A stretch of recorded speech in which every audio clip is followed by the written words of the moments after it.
Welcome to the show, everybody. Seth Haynes is over there. I'm Sean Palmer over here. I finally got all the nicks and knacks, and we apologize for the last week. I believe it was 1 week, right? No, 2 weeks. 2 weeks. 2 weeks. Happy New Year to everybody that is celebrating. So that was part of the reason. We also had some technical difficulties, as we tend to do around this time every year when the annual payment is up to StreamYard. Because I no longer cover it. Right, because this is not a revenue generating program. Not one bit. But anyway, that being said, again, Happy New Year to all a good night, and hopefully a safe and happy fast that will be coming up on Wednesday, which is why we are not having a show at our normal time. But here we are back, and next, Seth's got a couple of busy weeks ahead, so we'll fill in a couple of shows here and there.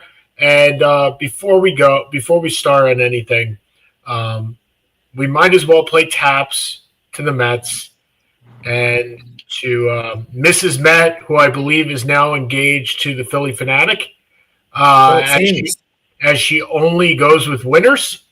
And so I owe Seth a good amount of money at this point because I lost every bet this year on the Mets, everyone, which is fine. It happens. And as usual, they suck the living soul out of you in the last week because you went into yesterday. First of all, my God, there are like 20 times that the Mets have sucked the soul out of me this year. But let's go into just this year. Just this year. The last 20, 30? Well, just this year. No, the last 40, my friend. The last 40. Last 40. Last 40. But let's just talk about the last weekend. So the Mets go into Miami, as they do every year, to end the season. By the way, Miami has knocked out the Mets. Miami, who has had the least payroll in baseball the last 10 years, has knocked out the Mets 3 out of the last 4 years in the last weekend. Right, exactly. So they go into Miami. They have their magic number. They either have to win 2 and the Reds have to lose 2, or they have to win 3 and 2, whatever. So we go into the last game of the year on Sunday. The Mets have to win, and the Reds have to lose. Now, the best part is the Reds are playing a Brewers team that has absolutely nothing to gain. 0. They had already wrapped up the number 1 seed. We'll get to that in a second as to who they play, but they wrap up the number 1 seed. The Mets have everything to play for. Everything. So the Brewers win. Both games take place at 3:10. The Brewers win, and the Mets get shut out 5-0. Such is life as a Mets fan, and a Jets fan, and an Islanders fan, and a Knicks fan, and a Syracuse fan this weekend. Yeah. It was a poor look. The Knicks didn't play this weekend. The Jets play tonight. I think the Jets have a pretty good chance of getting off the schneid tonight against the Miami team that really sucks. But then again, I said that yesterday when the Mets and the Marlins played. So maybe it's retribution that we go 1-3 and become mediocre again and don't get a number 1 pick. Although we'll get to my number 1 pick. Don't worry, Drew Aller will still be available. You know what? That's fine. Dude, I know you have thoughts, and I watched the game, most of the game on replay. I know you have thoughts, but we'll get to that in a second. Number 1. What do the Mets? Let's do a postmortem, and this will be the last time I talk about the Mets until November. So I'm giving myself a 30-day reprieve. Okay, 32-day reprieve. Number one, the Mets better get some starting pitching and get it quick. Either that means that the youngsters have to start the year in the rotation and they are piggybacked by somebody else. They have to make a trade. The trade that they should have made last year was Garrett Crochet, who is now leading the Red Sox into the playoffs. That was the guy. There are no free agent pitchers this year. They need a pitcher. They need a center fielder that can hit more than Jake Kamens. They really do. They have two incredibly talented fielding center fielders, as they have had over the last 5 years. Harrison Bader, Yuri Soler. This year they had Tyrod Taylor. Dude, I don't know how old Jake is now. I think he's 9, but he can out-hit these guys. I mean, seriously. So they need a center fielder. Do not sign Pete Alonso to a big contract. Please. Please, please, please. I know you're okay with him for. Sorry, continue. No, go ahead. I know you. I know you have thoughts. No, I'm just. At what point would you be okay signing him? 4 years, $120 million. I was going to guess 3 years, around 90. So, sure. 3 years and a player option for the fourth, an opt-out. Fine. He'll never take it because he'll be 34 by that point. And there's no way he's going to be hitting like this at 34. Pete Alonso is not a young player. He's 30 years. He's 31. He's 31 years old, and this is not Barry Bonds with some cream. This is not the 2010s where everybody played until they were 49. No, Pete Alonso is not a great fielder. He's a very good hitter for today. 4 years, 130. Seth, I'd even go 3 years and 120. I'd give him a short contract at $40 million a year. It ain't my money. The one thing I don't want is for this to have a similar situation, and I know it's Steve Cohen as opposed to the Wilpons, but you don't want to be in a certain tax bracket in major leagues, and I don't want it to be $40 million or $30 million for 8 years where it's an Albert Pujols contract at the end. Oh, I can't imagine they would do that. Oh, that's the point, right? They won't. But will somebody? But nobody's giving Pete Alonso that kind of money. I would not be surprised at all if Pete Alonso got an 8-year, $200 million contract. Not one bit. Takes him until he's 39. It's a lower AAV, and it's $25 million a year for 8 years. A team like Colorado, where he just can be a first baseman DH, sure, and his power will hold up nicely. Well, think of teams that don't have a lot of money expended who could spend a lot of money. The Cubs, once they lose Kyle Tucker, that's a huge gap at first base. Seattle always has a gap at first base. I don't understand it, but they're like the Mets at third base. It's like no matter – I think the last good first baseman for them was Alvin Davis in 1984. I mean – Tino. Oh, Tino. Yeah, before he became Tino. Right? Before he became Tino. But that was Tino. How long ago was Tino? 1990 what? 94, 93. Okay, so we're talking 30 years ago. That was the last quality first baseman. Okay. Justin Smoke's not running through that door? Wow, that is a good pull. Well done. Neither is Ken Phelps. So Ken Phelps wasn't a first baseman. He did play first and DH. He played both. You thought him as a DH. So anyway, maybe there. I mean, if you really want to play the game, maybe the Anaheim Angels, Los Angeles Angels of Anaheim. The Giants, who have always been looking for a stud, got Devers, and they have a first baseman in Bryce Elkridge, who probably will be playing there. Another team would be the Washington Nationals, if they're looking for a guy, right? A guy that leads that team. Now, the question is, does Pete Alonso want to win on top of that? I would think he probably does, given what he's done so far. Seattle could win. Seattle's the number 2 seed in the American League. The Nationals are nowhere close to winning. So They are not. I don't know where else he could go. If let's put it this way, if the Phillies lose Kyle Schwarber, could he go to Philadelphia? Yeah. Yeah, he could. He could be that would DH. hurt. Dude, it already hurt that Mrs. Met is hooking up with the Philly fanatic. I mean, that's hurt more than any Pete Alonso defection. Yeah, it's been that's my eulogy for the Mets. Listen to you. You're a mess. Yeah, well, David Stearns today came out and said we didn't do the job. Oh no shit! But you kept the manager.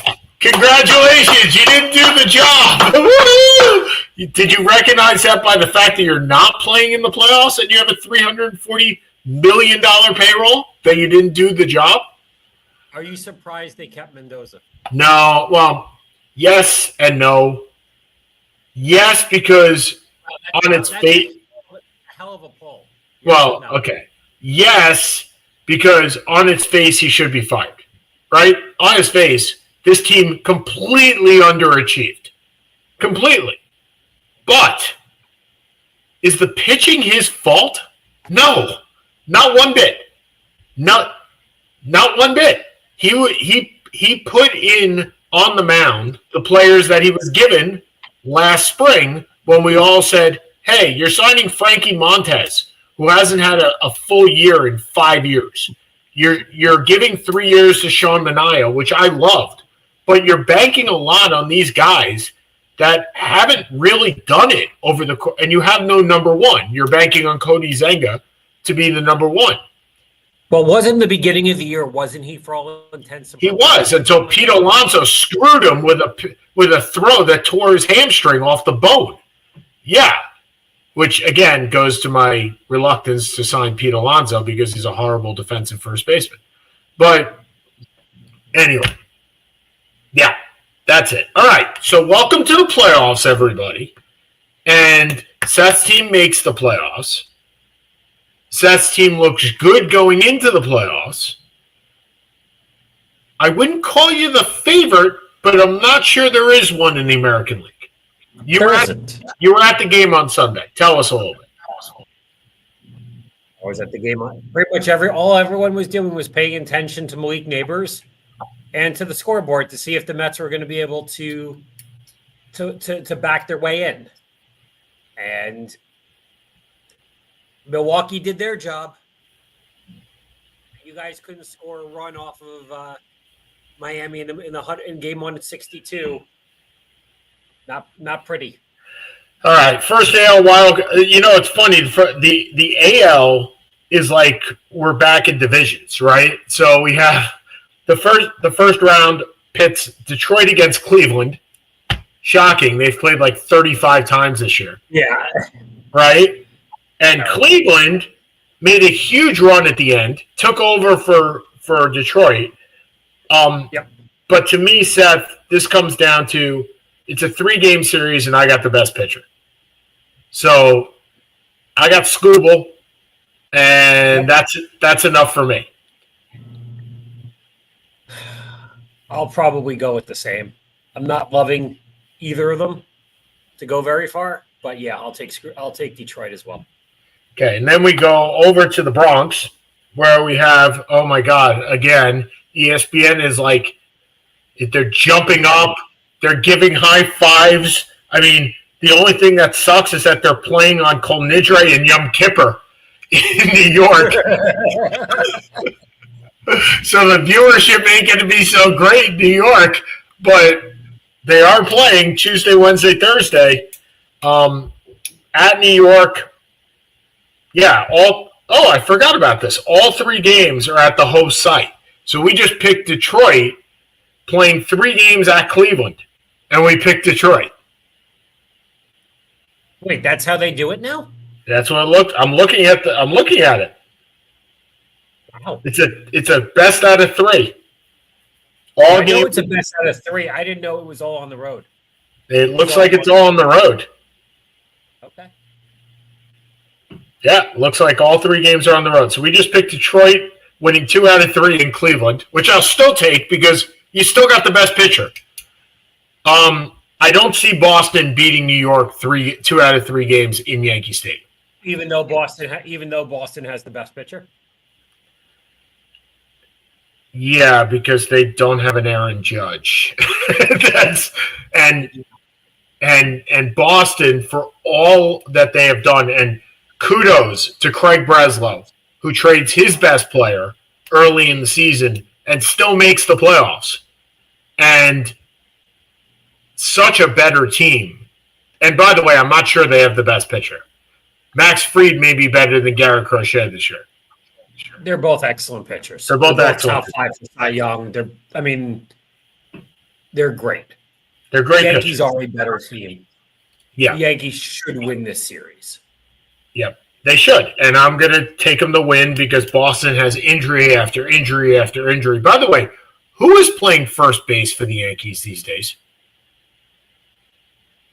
Oh, it's either Ben Rice or it's Paul Goldschmidt. Oh, that's right. Goldschmidt. Yep. Forgot about him. In the back of my mind, I'm like, it's not Anthony Rizzo. Who the heck is it? And you're right. Goldschmidt. I forgot about that. Okay. San Diego takes their challenge to Chicago, where San Diego. I mean, best pitcher? 1984, is Leon Durham working through that door? No, but Terry Fontenot is. And Kirk Bavacqua. And Lamar Hoyt. You want me to name all of them? I got them all. Lamar Hoyt was a White Sox. Oh, he got traded after the drugs. So Bavacqua, wait. Not Francona. Who was the Tim Flaherty was on that team, right? Tony Gwynn, obviously. Tony Gwynn, of course. Who was the pitcher then? Who was Andy Hawkins? The 1984 Padres. Andy Hawkins was definitely on that team. He may have been. I don't remember. All right. To be fair, we were both. All right. So here's your team: Terry Kennedy, Steve Garvey, Alan Wiggins, Gary Templeton, Greg Nettles, Carmelo Martinez. That's a pretty solid infield right there. Kevin, Nettles was 39 and Garvey was 35. I didn't say it was a young one, but yeah. McReynolds and Gwynn. So you had Carmelo Martinez at 23, McReynolds at 24, and Gwynn at 24. That's a good outfield, a really good outfield. McReynolds was one of those really solid players that just fell through the cracks of. He was Brian Giles. I mean, like those types of players, right? 20 home. He had a top 3 MVP, if I remember correctly. Who, McReynolds or Giles? McReynolds. Both of them are top 3. Gwynn goes for 213 hits and bats 351 that year because why not? Why not? I got Tim Flaherty. I got Kirk Bavacqua. The catcher, the backup catcher on that team is a manager right now in Major League Baseball. For the Padres backup catcher. It's not Bob Melvin. Nope. That was the first one I was thinking of.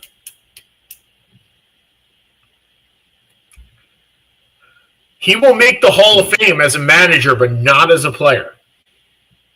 Bochy wasn't a catcher. Yes, Bruce Bochy. 4 titles. Okay, your starting staff. Tim Lawler. Oh, my God, this staff is horrible. Tim Lawler, Eric Scho, Ed Whitson, Mark Thurmond, and Dave Gervecki, with Andy Hawkins picking up the rear. I'd like to point out that there's no way this is true. It must be. There's no pitcher on that team that had above a 1 WAR. It's a different era. And they weren't better than the Cubs. They just even better. There was no starting pitcher that had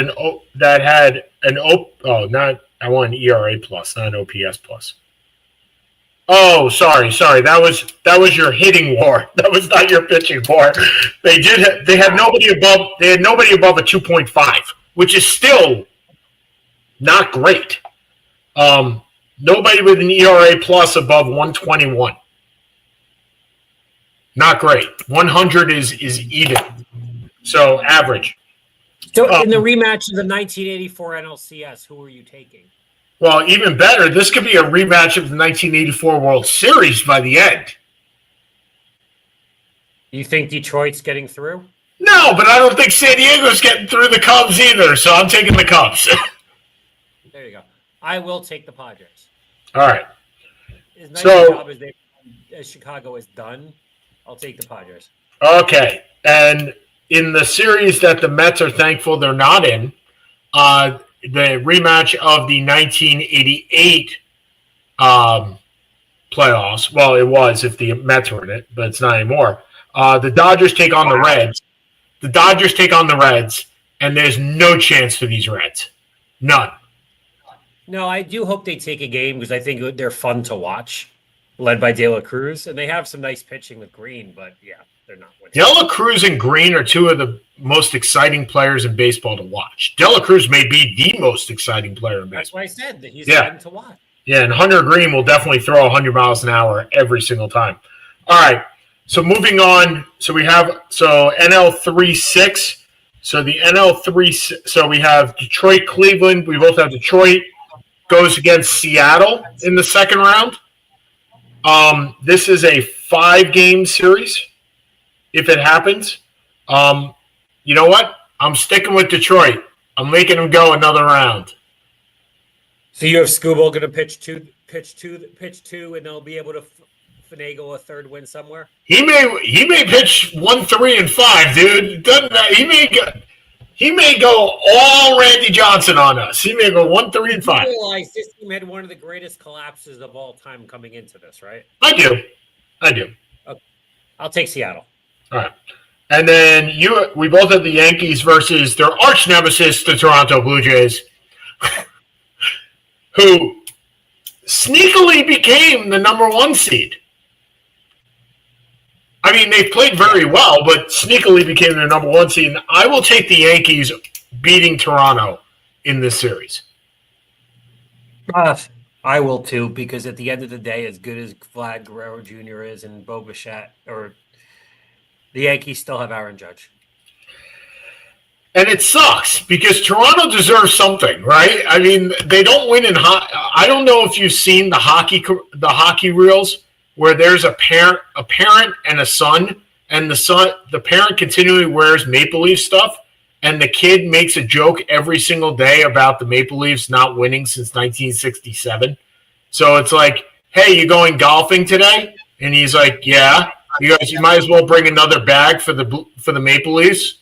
Like he keeps going on and on and on. It's fantastic if you haven't seen it. All right, so I have Detroit versus the Yankees. Oh crap! And the Yankees make a World Series again, and they are. You know the best part about this is though they're going to lose in the World Series, and then you all will complain about Aaron Boone and Brian Cashman again and again and again.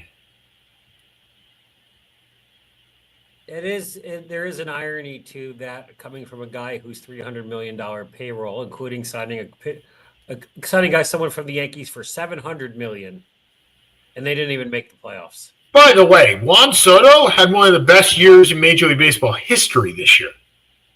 Fantastic. Is he winning the MVP? No. Well, your guy might not win the MVP either. So I mean, his team make the playoffs? No. And who cares? Hold on, but that's my point, Seth. You guys make the playoffs and make the World Series back-to-back years, and all I'm going to hear when they lose is they got to get rid of Boone and they got to get rid of Cashman. Well, they should have gotten rid of Cashman 15 years ago. I know, but I'm saying that's what I'm going to hear. Yeah. Look, they're not one of the 5. They're not one of the 3 best teams in baseball. If Garrett Cole was there, they would be one of the 3 best teams in baseball. He's not. They're not. Okay. I have the Yankees going too, but I agree. I don't think they're winning. All right, Dodgers and Phillies, which is the best series that we could ask for. That's just brutal. I mean, I like the Dodgers because at the end of the day, Philly still doesn't have. They have Sanchez, but Zach Wheeler's out. The Dodgers are just more talented. And that's it.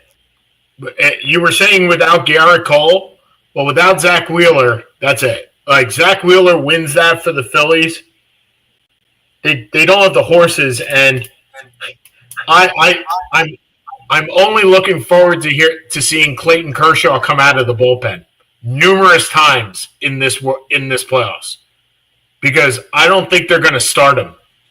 And if he comes out of the bullpen, that is awesome. And we'll talk about Clayton Kershaw towards the end of this broadcast. Okay. Yep. Cubs, and so I have the Cubs, you have the Padres, right? And going against Milwaukee, look, you got Toronto in the American League and Milwaukee in the National League. Two of the best stories, and I'm going to take Milwaukee to win this series just because pitching wins.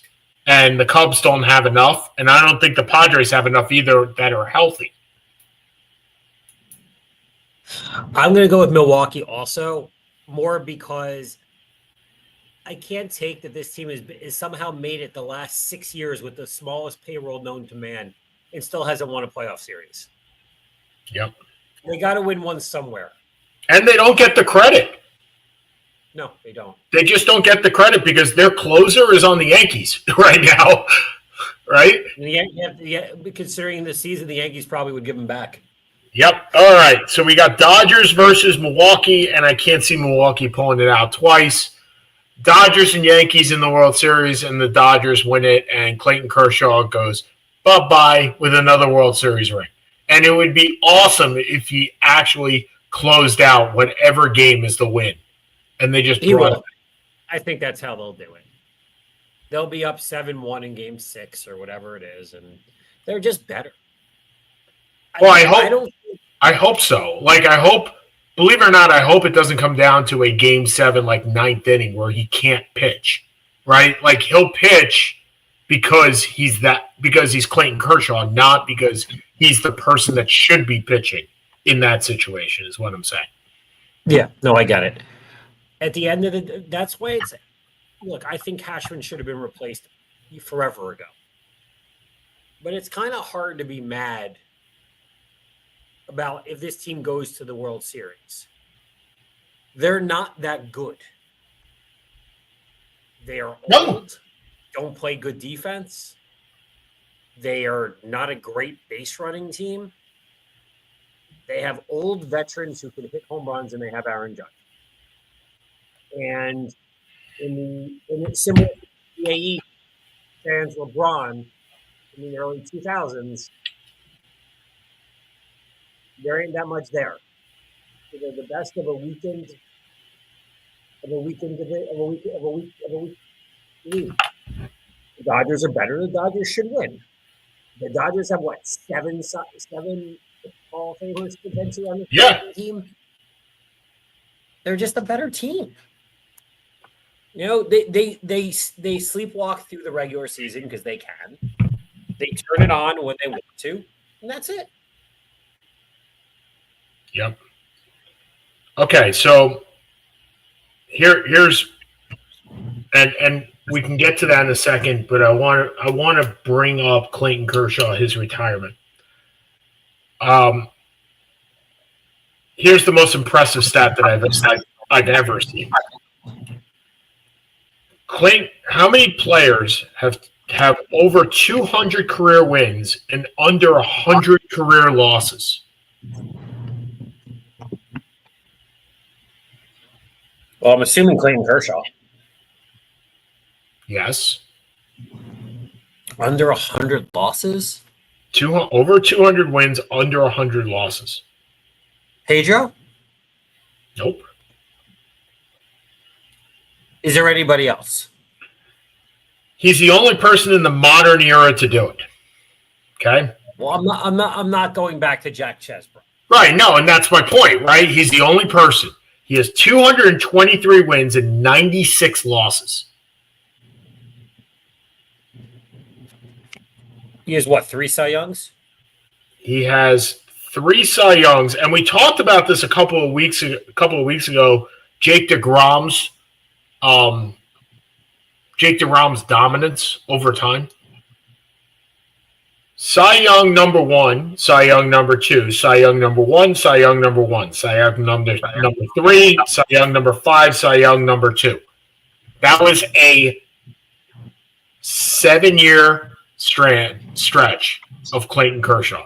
3 1s, two 2s, a 3, and a 5.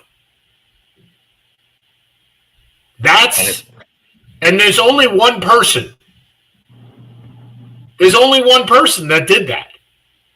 His name is the one that we talk about all the time with dominance and pitching. That's Sandy Koufax. I was going to He's say Sandy Koufax. He's Sandy Koufax, right? I mean, he is the modern version of Sandy Koufax. He is going to retire with regular season numbers of 1.018 WAR, an ERA plus of 154, which is Pedro-esque, right? He is the lefty to Pedro's righty. But they couldn't be any more different a type of pitcher, Pedro and Clayton Kershaw. He ends with a 69.9% winning percentage. Oh. 69 point. He won 70% of his games, Seth. I wish I had one pitcher that won 70% of his games, and he only won 100 games. He is, and he did it, of all the people, he did it with a style and a grace that you don't see. No pomp, no pomposity. He stayed with one team, and I get it, right? Staying with one team is relative, and when you're earning $30 million, staying with one team is kind of easy, right? Correct. And when you start with the Dodgers, it's kind of easy, right? Like, we're not going to see Paul Skeens staying with the Pirates for 20 years. No. But if Paul Skeens was on the Dodgers, they would never let him go. Or the Yankees. Or the Mets, right? So it's a little easier when you start with that team than if you get drafted by that team. By the way, similarity scores, which everybody that listens to the show loves for me to go by. Similar pitchers. Number 1, Pedro Martinez. Number 2, Max Scherzer. Number 3, Roy Halladay. Number 4, Chief Bender. Number 5, Sandy Koufax. Number 6, Bob Carruthers, the only other person with 200 and under 100.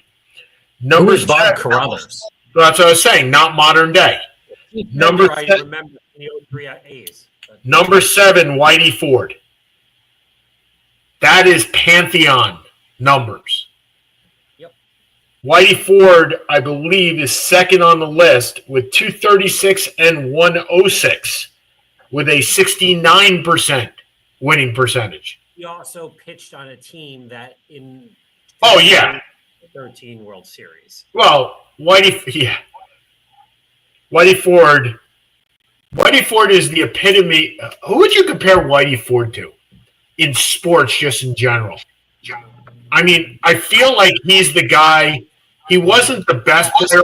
He was like Dennis Johnson on the Celtics, where he's like, I'm a good player, right? I'm good. I'm probably an all-star, but I'm not bringing this team to the World Series. But I'm good enough to carry everybody's luggage with them.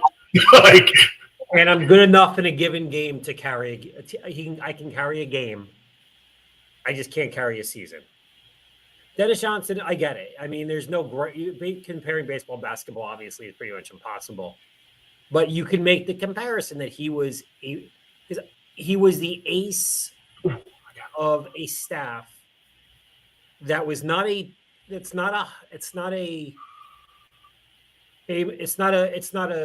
69 Orioles. It's not a whatever you want to call it. It's not that kind of staff. They were the kind of staff that if the Dodgers scored 5, they would let up 4. Right. They were that staff. They just found ways.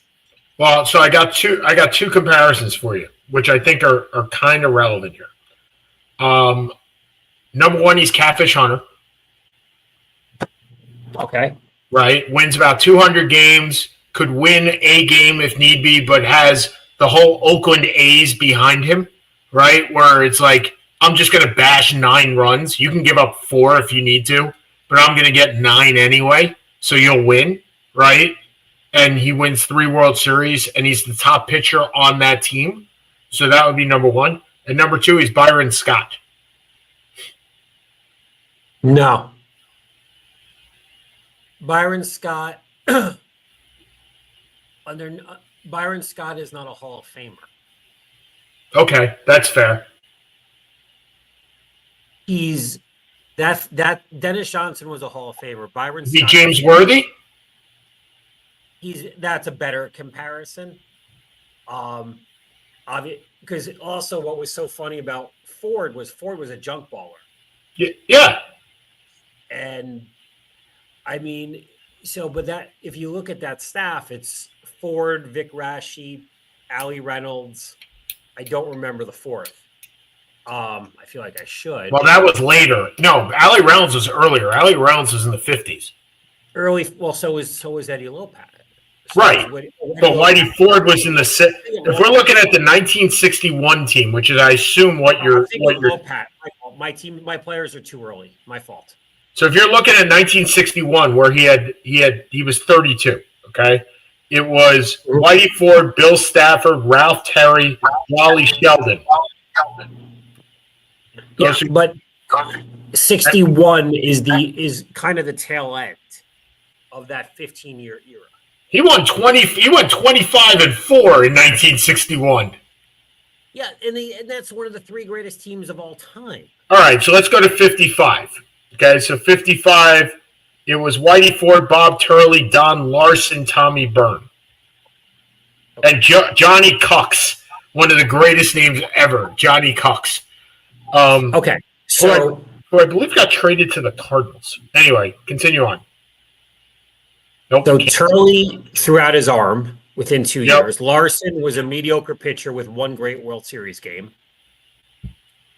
So yeah, this was a offensive led team. Yeah.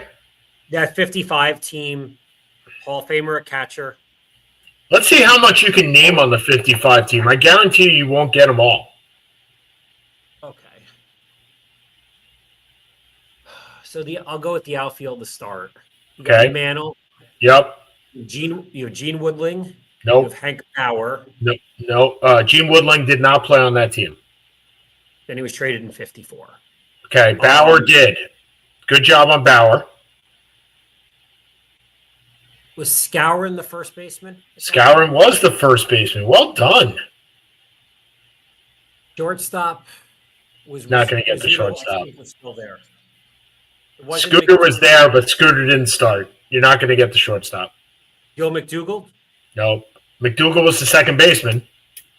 Okay. Tony Kubek? Nope. All right, who's the shortstop? Shortstop was Billy Hunter, and not the Billy Hunter from NBA fame. And you're not going to get the third baseman. I don't believe you're going to get the third baseman or the left fielder. But hell, I could be wrong. They combined for a 3-WAR combined, so they weren't great players. The third baseman. Bobby Richardson backed up second base. He was 19. Bobby Richardson, wasn't there until late. Jerry Coleman. Jerry Coleman was there. He was 30. He played 43 games. Okay. Was it Andy Carey, the third baseman? Damn, good job on that. Yes. Okay, who was your left fielder? He had 423 plate appearances. He had 8 home runs and 59 RBIs. I think Tommy Henrik had retired already. Yes, not there.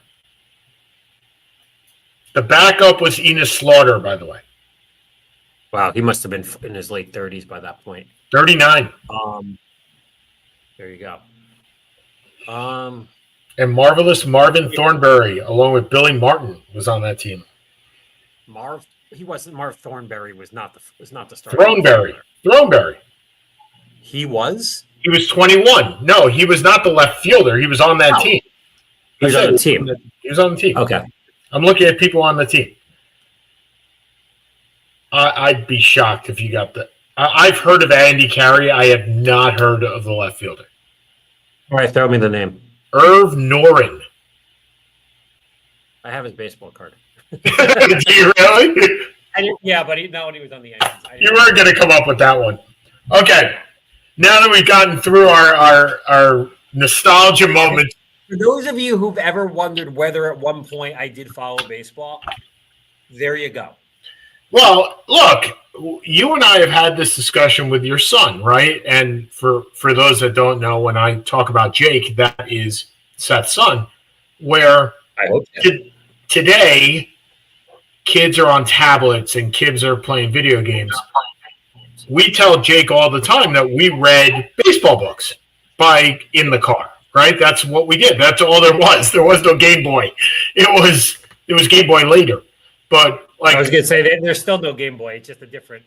Early on, we read almanacs or we read baseball books. Or my favorite book was the Baseball Handbook or Baseball Digest. Right, baseball was a much bigger part of my life when I was a kid than it is today, just because fantasy football. But anyway, okay, moving. We got 18 minutes, and I do want to ask Seth about his new anointed savior. In New York or New Jersey, Mr. Dart, who probably saved your coach at least for the next 2 or 3 weeks.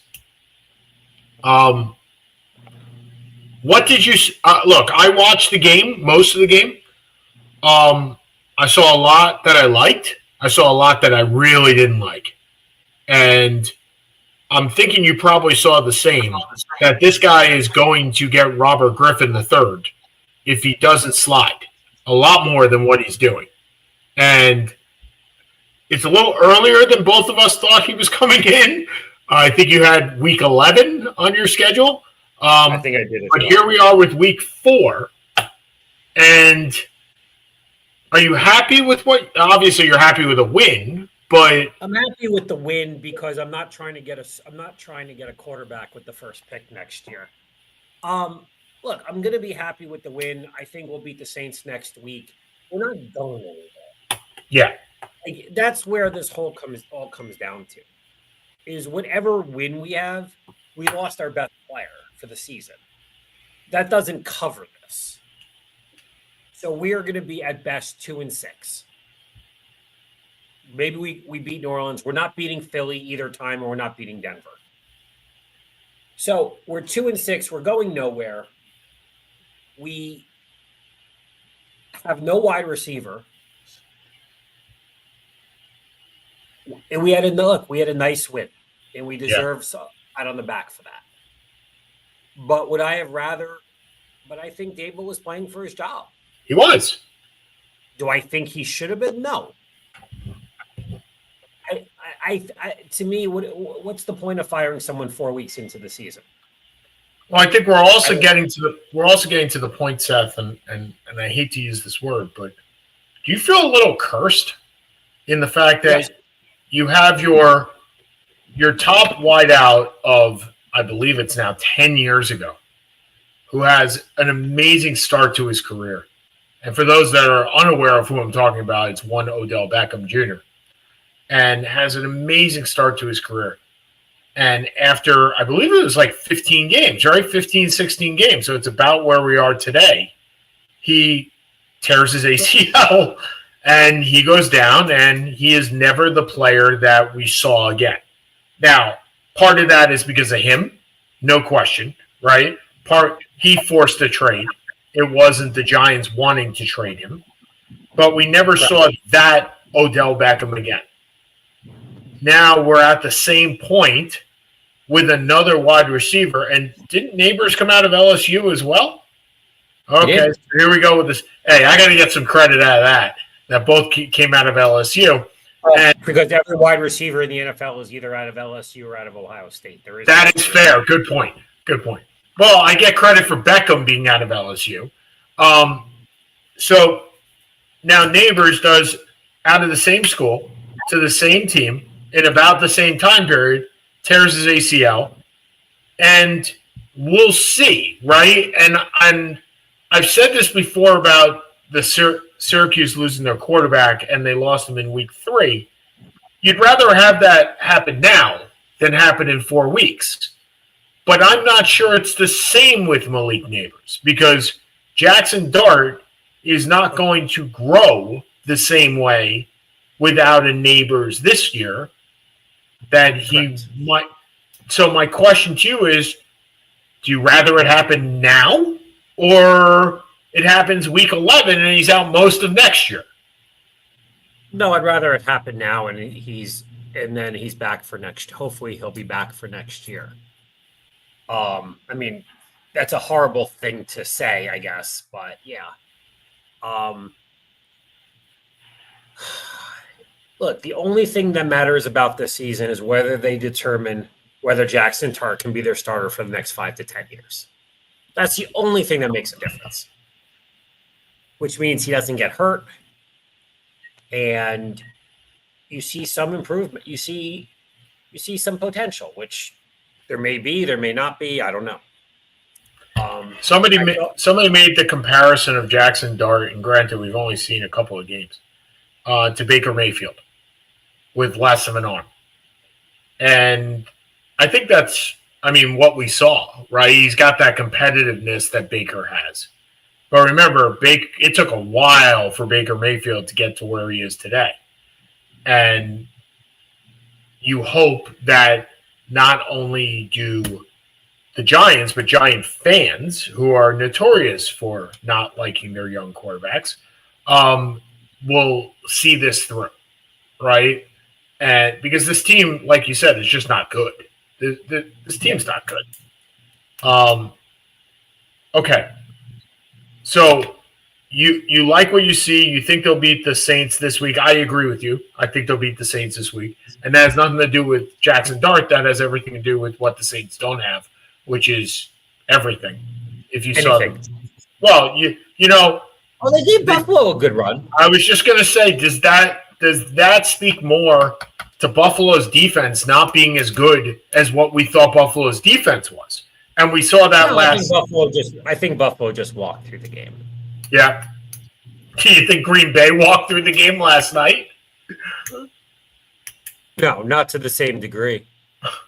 I think Dallas is dangerous no matter what because of their ability to throw the ball, and that was shown last night. I also don't think that Micah Parsons. I don't think Micah Parsons would have let them do that, to be perfectly honest. But that was a fun game. There was nothing. No. I'm glad I was asleep. There was nothing fun about that game. What was fun? What was fun? Especially if you're a Cowboy or a Packer fan. What's fun about that game?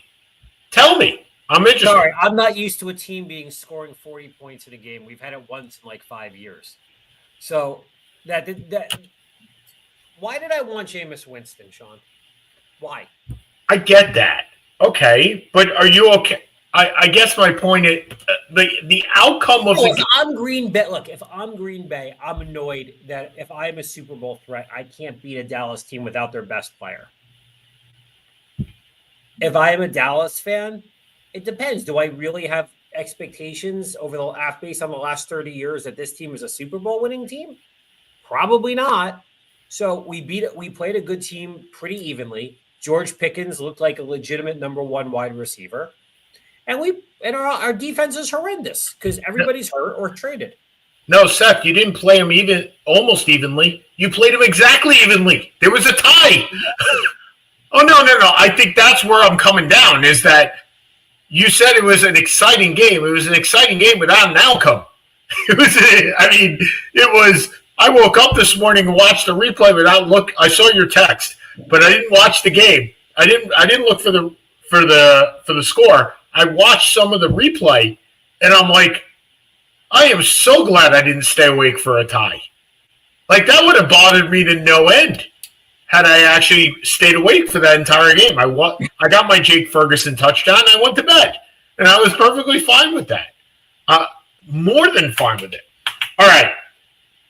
Before we move on to one other thing, I'd like to know what Mike Tomlin has put in the elixir.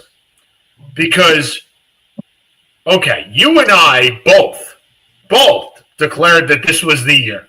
I don't think it was just you and I either.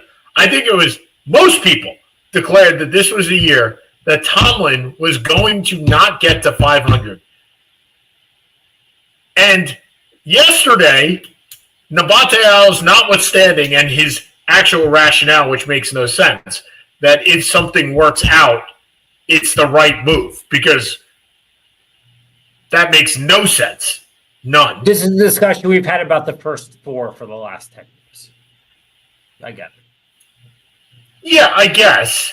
I'd like to make the conversation about, we traded Luka Doncic and we got the first pick in the draft, so it must have been the right move. No, that's not the right move, no matter what. But so Mike Tomlin, for those that did not watch the game, has 4th and 1 on the 50-ish, has been running the ball at a 5-yard clip because Kenneth Gainwell suddenly became a fantasy stud.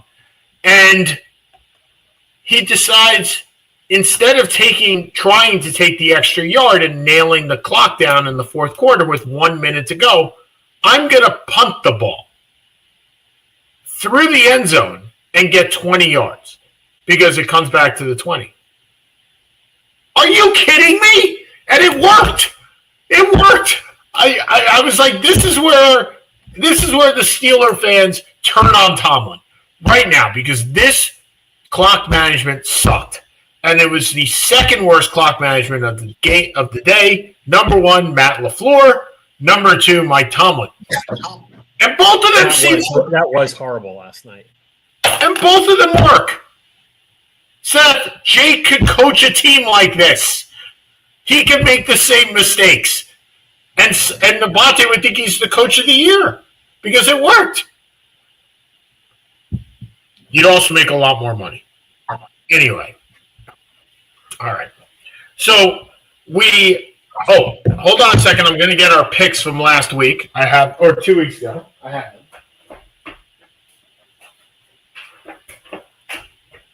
Somewhere. Oh, here we go. Okay, week 1, we both picked the Lions. We picked the Chiefs-Eagles game, which the Eagles won. Eagles won, right? Yep.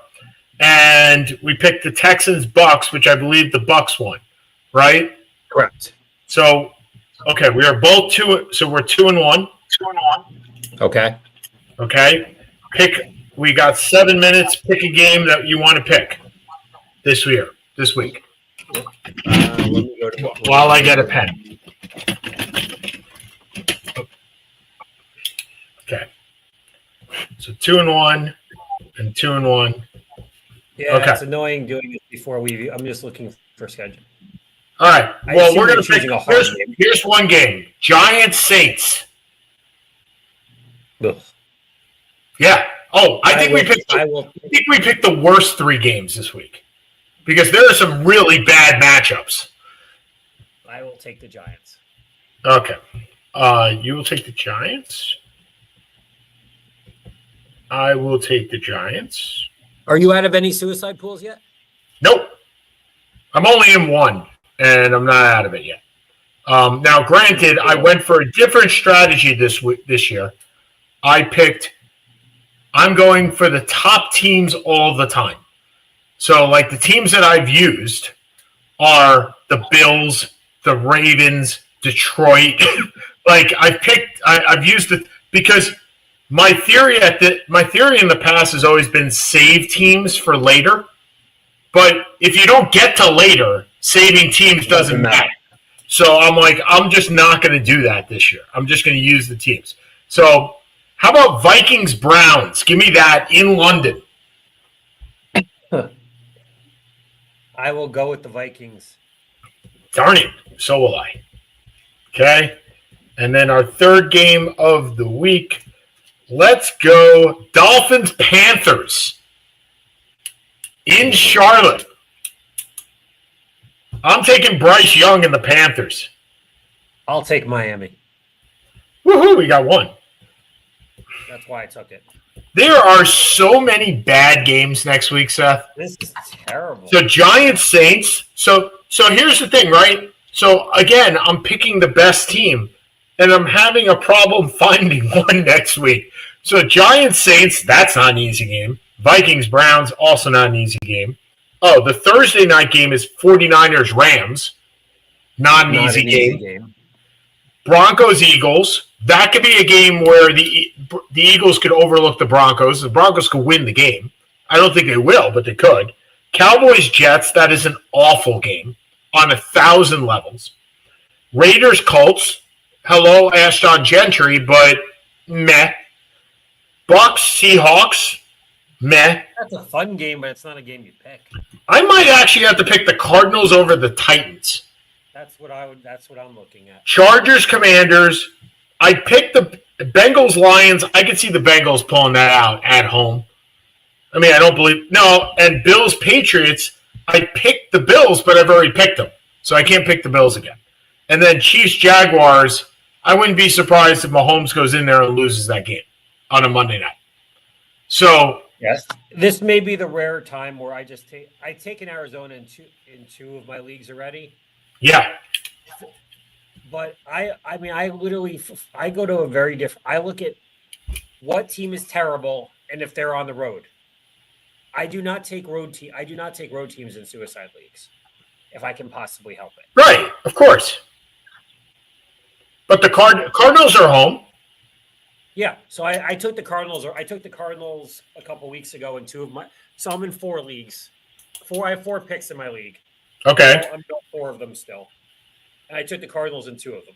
Yeah, I think I have to go Arizona. Like, there's no other team that I feel remotely. I mean, I'd love to pick the Colts, but having watched them this past. Buffalo. Wait a minute, take Buffalo.